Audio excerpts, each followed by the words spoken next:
बिस्तारै गरौँ।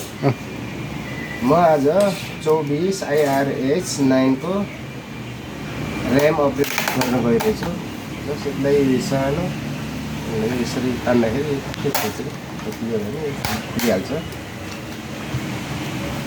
यसमा 8 पेजहरू हुन्छ। यो 8 पेज बिस्तारै बिस्तारै खोल्नुपर्छ।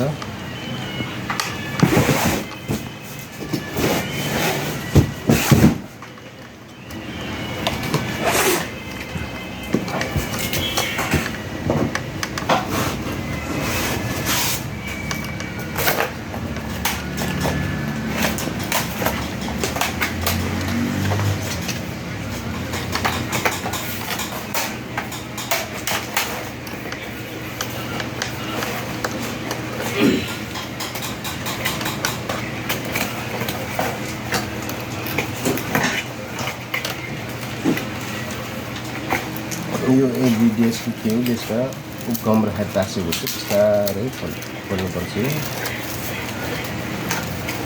यसरी खोल्दाखेरि कुनै बेला यो निस्कन पनि सक्छ।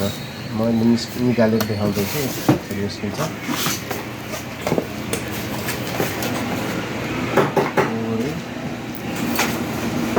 छिट्नेहरू